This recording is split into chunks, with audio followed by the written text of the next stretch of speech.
सोनपुर नामक एक गांव में एक गरीब व्यक्ति रहता था जिसका नाम शंभू था। वह अपनी बूढ़ी माँ और बहन के साथ रहता था। शंभू बहुत गरीब था और अपने परिवार के पालन पोषण के लिए जंगल से लकड़ियां लाकर बाजार में बेचता।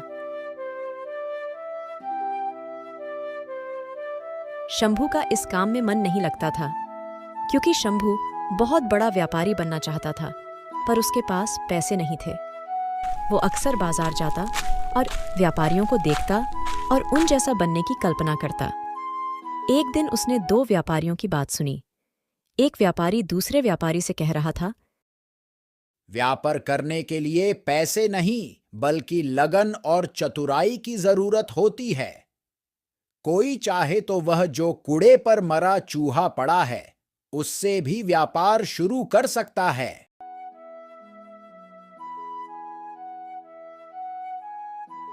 शंभू ने कूड़े पर पड़े चूहे को देखा और सोचा, लगन और चतुराई तो बहुत है मुझ में, क्यों ना मैं इस मरे चूहे से ही व्यापार शुरू करूं। यह सोच उसने मरा हुआ चूहा उठा लिया। तभी एक सेठ जी अपनी बिल्ली को गोद में लिए उधर से गुजर रहे थे। शंभू के दिमाग में एक तरकीब आई। वह चूहा उठाए उस सेठ के आगे आगे चलने लगा। सेठ जी की बिल्ली चूहे को देखकर उतावली हो गई। वह म्याऊं म्याऊं करके कुलबुलाने लगी। सेठ जी ने शंभू से कहा, क्यों भाई, ये चूहा बेचोगे क्या? शंभू ने कुछ देर सोचने का नाटक किया। अंत में वह तैयार हो गया। सेठ ने उसे एक सिक्का दिया।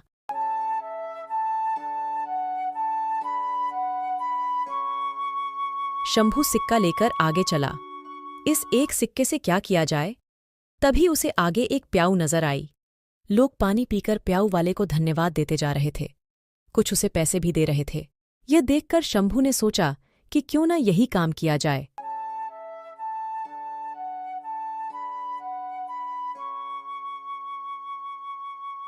शंभू ने एक घड़ा खरीदा और उसमें पानी भरकर खेतों के निकट बैठ गया। थके प्यासे किसानों ने उसका ठंडा पानी पिया। किसानों के पास देने को पैसे तो नहीं थे, पर उन्होंने शंभू को कुछ फूल दे दिए। उसका दिमाग अब और तेज चल रहा था। शंभू मटके में फूल भरकर मंदिर की ओर चला। वह मंदिर के बाहर फूल लेकर बैठ गया। मंदिर में चढ़ाने के लिए लोग पैसे देकर उससे फूल लेने लगे। शंभू की अच्छी कमाई हो गई। अब वो दोपहर को किसानों को पानी पिलाकर उनसे फूल पाता और शाम को मंदिर में बेचकर पैसे कमाता।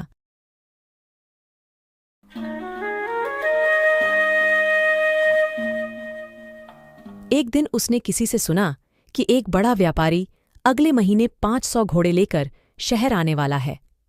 उसका दिमाग दौड़ने लगा। वो घड़े में पानी व गुड़ डालकर जंगल की ओर चल दिया।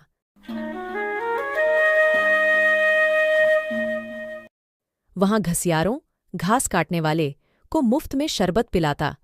घसियारे उसके बहुत आभारी हो गए। वे उसकी सेवा के बदले उसके लिए कुछ करना चाहते, पर शंभू उन्हें कहता, समय आएगा तो मौका दूंगा।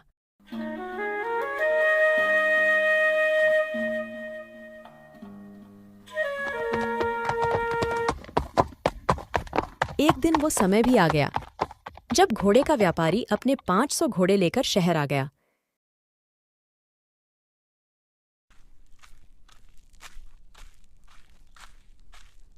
शंभू घसियारों के पास गया और अपनी सारी जमा पूंजी देकर बोला, आज जितनी घास आपने काटी है वह मुझे बेच दो। घसियारे तुरंत मान गए। शंभू ने सारी घास ले ली। इस कारण बाजार में कोई घास नहीं लाया। व्यापारी शहर पहुंचा तो उसे घोड़ों के लिए घास नहीं मिली। केवल एक जगह घास का अंबार लगाए शंभू मिला। उसके पास 500 गट्ठर थे। व्यापारी को घोड़ों के लिए घास की बहुत जरूरत थी। उसने शंभू से घास की कीमत पूछी। शंभू ने 1000 सिक्के मांगे। मजबूर होकर व्यापारी को घास के लिए 1000 सिक्के देने पड़े।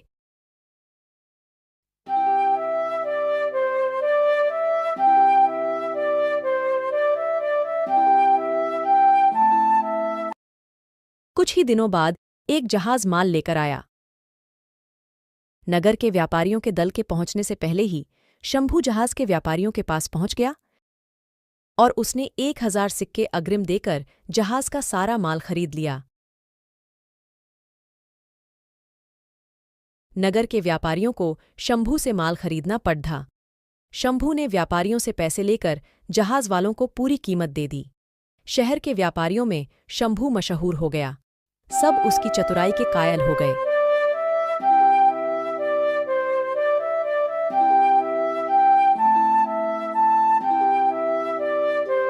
एक दिन शंभू एक व्यापारी के घर गया।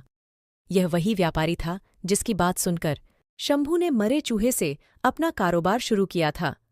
शंभू ने एक सोने का चूहा उस व्यापारी के सामने रखा और बोला, आप मेरे गुरु हैं। यह सोने का चूहा गुरुदक्षिणा के रूप में स्वीकार कीजिए। शंभू ने मरे चूहे से लेकर अब तक की सारी कहानी उसे सुना दी।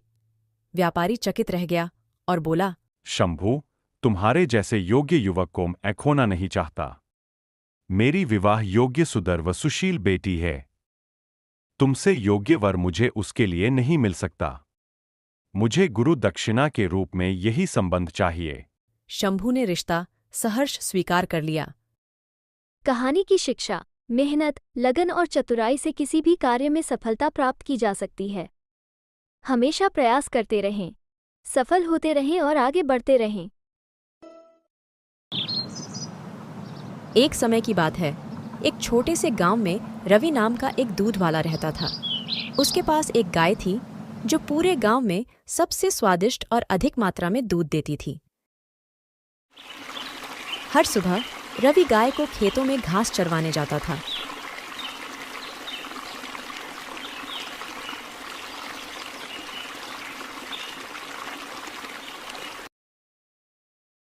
और वापस आकर गाय का दूध निकालता और गांव के लोगों तक पहुंचाता था। गांव के लोगों को रवि के गाय की दूध बहुत पसंद थी। रवि अपनी पत्नी रीना और बूढ़ी मां के साथ रहता था। रवि और रीना का एक 5 साल का बेटा था जिसका नाम कृष्णा था। रवि थोड़ा लालची इंसान था। एक दिन रवि को यह एहसास हुआ कि गांव वालों को उसके गाय का दूध बहुत पसंद आ रहा है। इस बात से उसे बहुत खुशी होती है और उसके लालची दिमाग में एक उपाय आता है। वह सोचता है कि अगर मैं दूध में पानी मिला दूं तो मैं अपना मुनाफा बढ़ा सकता हूं और किसी को पता भी नहीं चलेगा। उस दिन के बाद से रवि गांव वालों को दूध पहुंचाने से पहले उसमें पानी मिला देता था। उसे लगने लगा था कि वह बहुत चालाक हो गया है और उसके इस काम के बारे में किसी को नहीं पता चलेगा। लेकिन एक दिन रवि की मां ने रवि को दूध में पानी मिलाते हुए देख लिया। मां ने जब रवि को ऐसा करते हुए देखा तो उसे समझाते हुए बोली, बेटा, ये बहुत गलत कर रहे हो। गांव वाले सिर्फ तुम्हारी गाय का दूध लेते हैं क्योंकि हमारे गाय की दूध स्वादिष्ट है। अगर तुम दूध में पानी मिलाओगे तो दूध का स्वाद खराब हो जाएगा। रवि मां को समझाते हुए बोलता है कि माँ, कुछ नहीं होगा और दूध का स्वाद भी खराब नहीं होगा। मैं ये मिलावट का काम कई दिनों से कर रहा हूँ और गांव के लोगों को कुछ पता नहीं चलता और ऐसा करने से मुझे दोगुना मुनाफा भी हो रहा है। माँ कहती है, लेकिन बेटा तुम गलत कर रहे हो।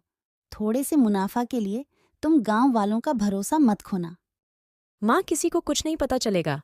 ऐसा बोलते हुए रवि दूध लेकर गांव में देने चला जाता है। लेकिन गांव वालों को दूध के स्वाद में बदलाव नजर आता है क्योंकि उसका स्वाद अब पहले जैसा नहीं था।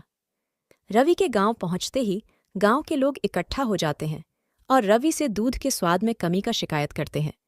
रवि बिल्कुल घबरा जाता है और कहता है, ऐसा कुछ नहीं है, दूध बिल्कुल पहले जैसा ही स्वादिष्ट है।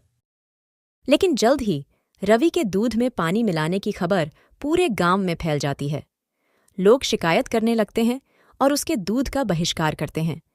लोगों को बहुत गुस्सा आता है क्योंकि उन्हें लगता है कि उन्होंने जिस पर भरोसा किया उसी ने उनके साथ धोखा किया है। रवि के गलत काम की वजह से उसका धंधा नीचे गिरने लगता है। उसे अपनी गलती का एहसास होता है, लेकिन अब बहुत देर हो चुकी थी। उसकी गांव वालों की नज़र में जो इज्जत थी वह खत्म हो चुकी थी। गांव वाले अब उस पर भरोसा नहीं कर सकते थे और उसका दूध लेने से मना करने लगे। माँ ने रवि को समझाते हुए बोला, बेटा, अब भी देर नहीं हुई है। तू अपना काम बिना किसी लालच के फिर से शुरू करो। अपने किए पर शर्मिंदा होकर रवि ने फैसला किया कि वह अपने काम करने के तरीके बदलेगा। उसने कसम खा ली कि वह एक ईमानदार व्यापारी बनेगा और गांव वालों का भरोसा वापस जीतेगा।